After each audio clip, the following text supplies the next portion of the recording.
Welcome to the Art of Money podcast with Art McPherson. And thanks for checking out the Art of Money podcast. My name is Mark Owens alongside Art McPherson and Luke McCarty. All the information for the McPherson Financial Group, you can find it at theartofmoneyradio.com. We're still seeing a lot of market volatility as investors try to digest the likelihood of future interest rate hikes. Fed Chair Jerome Powell hints that the first could be here by March. In support of these goals, the Federal Open Market Committee kept its policy interest rate near zero and stated its expectation that an increase in this rate would soon be appropriate. The committee also agreed to continue reducing its net asset purchases on the schedule we announced in December, bringing them to an end in early March. So, Art McPherson, Luke McCarty, what conversations are you having with the clients who are worried about that preserving and protecting? Well, depending on what the Fed does can make an impact on, money flows. So if the Fed starts tightening the money supply, which is what they're doing, it will slow the economy down. But what they've got to be very careful of with all of our supply chain interruptions and things that have been going on, it wouldn't take a bunch to really put the halt on this economy. So you have to be very careful. You want to try to keep inflation in check. You don't want 7, 8, 9% inflation each year. So you want that to be something that's under control. So their purpose and their guidance is, we think by the end of 23, if you look at the Fed guidance, they're going to raise to close to about 1%, where right now we're getting 0.15. That's like half of 0.25%. So the basis points right now are very low, but they're looking at in March being a first raise, probably like 0.25 point, and then another one, maybe another 0.25 point. So as long as they do it in a way that is not too aggressive, I think the market will respond probably pretty favorably. It's just when the Fed kind of doesn't go with what the market is expecting, sometimes we'll get some pullbacks and things like that. Yeah, as long as they keep it slow and gradual and don't do anything unexpected, I think the market's already starting to price in some of this, which is why we've seen a lot of volatility recently. We had a sell-off a couple weeks ago in the beginning of the year. Like Art just said, if they just hold steady and kind of raise it a little bit, because inflation's, I haven't seen the most recent, but still around 7%. So that needs to stop and that needs to slow down. We just worry it's not another 2018 where they raise interest rates too fast, say oops, and then slash them again. Yeah. So we have held interest rates at zero for too long. I get it with COVID, right? You cut them, but even before that, before 2018, they've just been low for a really long time. And that actually hurts us because there's not a whole lot else you can do to help the economy other than print more money, which causes inflation. So I wouldn't want to be the Fed at this time. However, if it were me, I'd say 0.25%, maybe 3 or 4 times this year. That's pretty much what the guidance are. But Luke, you just said something that the president disagrees with. He said we can print money and it costs us nothing. Yes, it costs us nothing. It just costs everything you buy. Do you really think your house went up in value by 30% over the last 2 years? Or is there just 30% more dollars out there? It feels good to have your house value go up, but not when the dollar is worth less. Yeah. No, he said that it doesn't cost us anything. He meant us as in my administration. We're still getting paid fine. We're still making a lot of money. When he says it's not costing us anything. I get it. Yeah. So it was a little wordsmithing there. Exactly. It's free. Just hit print and have it digitally go out. Exactly. 321-425-8550. If you have concerns on how inflation is going to continue to affect you throughout the year of 2022, and I was flipping through it like CNBC or something, and all the graphics were red. Every arrow was pointing down. It was a little concerning to see, what the news outlets, the way they cover what's happening in the market. Do you see the same red? Should we be as concerned as the graphics make it look? I think right now everything feels worse than it is. So right now we're looking at record low favorability ratings with media. Media is the least trusted it's ever been in history. Right. Really, really bad. So a lot of people are very nervous already. And then if you look at our politicians, Biden has got the worst polling numbers in history from any president. The only one that polls any worse than Biden is Kamala, his vice president. So you've got very, very Congress, the Senate, the whole 9 yards, really, really low favorability ratings across the board and high distrust.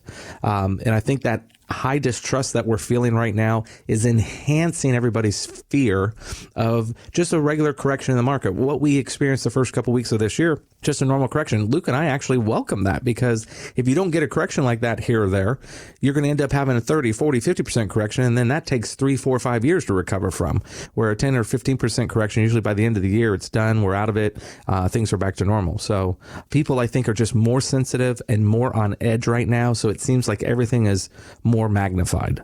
And plus, this being an election year and midterm elections coming up, will that have a play into the market? That will have a play.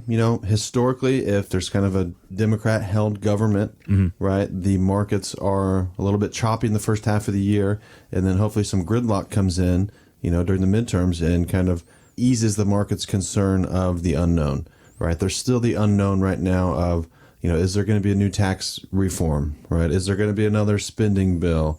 What's going to happen with some of these, the voting laws and all, everything they have going on right now. If we just get a Republican wave per se, not to even get political, but it's going to help the markets. So we see a rally in the last half of the year, and it's going to be rocky up until then.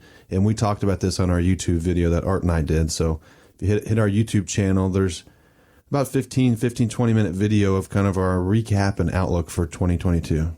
Just put a search on McPherson Financial Group on YouTube. You can get all those videos plus multiple podcasts as well. Just put a search on McPherson Financial on YouTube. Well, it would be tempting to look at your retirement balances in your account and really say, I could retire now. But, and gentlemen, I know you see this article from the Motley Fool saying there are 4 reasons to wait until your 60s. And I want to get your opinion on some of these, including you won't have access to your Social Security benefits. Do you agree? I agree. There's several things that can deter you from retiring, right? The main one being income. So if your income can't support you till you get to Social Security, right, you may want to wait. And then by waiting, right, at 62, does it make sense to start at 62 or wait till 65 or even go to 70? So we run those reports and help our clients make those decisions. Yeah, one of the biggest things that people have to consider, Mark, is when you're retiring, how are you going to replace your income? So while you're working today, you have X dollars coming in the door. Typically, most of our clients that walk in the door at McPherson Financial Group, they don't see their gross. If on paper they're making $120,000, they don't get $10,000 a month. They don't see that because your taxes come out of it, your Social Security, your Medicare, and then all your deductions for your employer plan. Your contributions to the 401k, your health insurance, your life insurance, all your deductions come out. And it's usually 60% of that is what you actually see. So on paper, you're making $10,000 a month, but you actually are living on more like $6,000 a month. So it's taking that take-home income and building your retirement income from that. It's not the gross income that you have to replace. It's that take-home income. So the thing that is nice in retirement mode is you no longer have earned income. It's now passive income. So there are some perks there. So you don't have to have your Social Security tax paid. It's just your federal income tax. But there is planning around that to make sure that not all of your distributions, when you start taking income, is it taxable? So one of the reasons I wrote Nothing is Certain But Death and Taxes until now is how do you take that income and how do you do those distributions in retirement and make those efficient? So we have Mark here, who's our CPA, and we have been doing a lot this January on Roth conversions, taking advantage of some of the lowest tax rates we've ever had in the history of our tax code and modern history here, and making sure you can distribute money the most efficient throughout your retirement. That number is 321-425-8550. And as Art just mentioned, the book is called Nothing is Certain But Death and Taxes Until Now. You can pick up a free copy of the bestseller at artofmoneyradio.com. Great book, easy to read book, not full of legal mumbo jumbo. It's written for you, for someone that's in that retirement red zone, getting ready to retire. Again, artofmoneyradio.com to get a free copy of Nothing is Certain But Death and Taxes Until Now. I want to go back to this article, some of the reasons you need to wait until your 60s to retire. And it says you'll have to wait to sign up for Medicare. How important is that? Well, basically, that's your health insurance. So that can be huge for people. If you have, typically a lot of people are only paying, somewhere in the 20 to 30% of their medical costs because an employer-sponsored plan is paying the bulk of it. And a lot of people have sticker shock when they run into what is healthcare cost right now. So typically, Luke and I will see people that come in. We have a lot of great plans here in Brevard County, and in Indian River County, we have a space race going on here. So we've got lots of great employers that have great benefits. But if you're going off of that employer benefit and you're taking the COBRA plan for medical, it may cost you $1,000 to $1,500 a month. So you've got to build that in your income planning to make sure that you can afford to retire, have that health insurance coverage, and you got to get to Medicare age. So you got to get to age 65. So you might be able to start your Social Security withdrawal, but you got to go 3 years before you have that medical coverage with Medicare. Yeah, and speaking of Medicare cost is going up, right? I think the cheapest plan on Medicare now, it's based on income from 2 years ago, but I think the cheapest is now $170 a month, or it used to be, I think, $150, $155-ish. So that keeps going up too. So we have clients and, phone calls and people that come into the office to meet with us who also have sticker shock thinking Medicare was going to be free or cheaper. Mm-hmm. Well, you're going to need your Medicare plan. You may need a Medicare supplement plan. And then if you made too much money 2 years prior to, right, 63, 65, or say you're 70, right, made too much money 2 years prior, you're going to pay more. So a lot of tax planning that we do here involves how do you pay the least amount for your Medicare premiums, right? How do you avoid taxes on Social Security? How do you have the lowest capital gains tax rate? How do you be tax efficient? And as Art mentioned, that's what Mark Bernard is here doing for us every day with our clients, is making sure we're tax efficient. But there's so many layers of taxes that go into it. And, Medicare expenses are one of them, because if you make too much money, it costs you more. Yeah. So it's essentially a tax. One more for you, Luke McCarty, because this one just kind of makes sense. Talking about a couple of reasons you need to wait until your 60s to retire, even though you feel like you could do it right now. You may end up with a longer retirement than expected. That just makes sense. You need to plan for the next 30 years.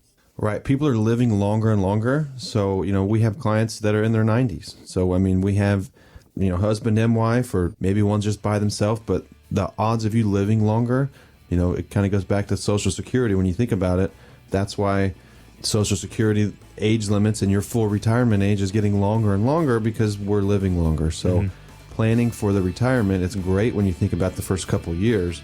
But yeah, if you need to plan for 30 or 40 years in retirement, that's a big plan that you need to get right. Thanks for listening. Want more from Art McPherson of McPherson Financial Group? Find us online at artofmoneyradio.com.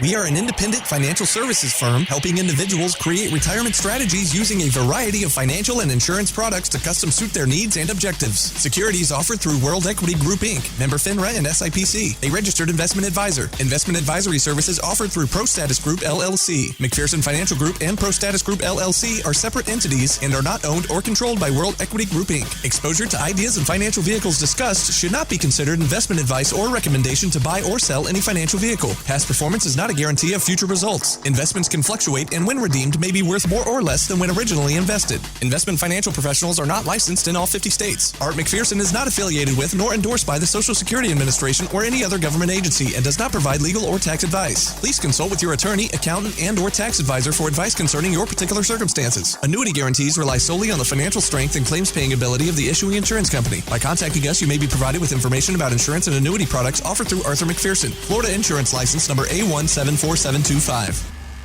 Today's show has been a work of art.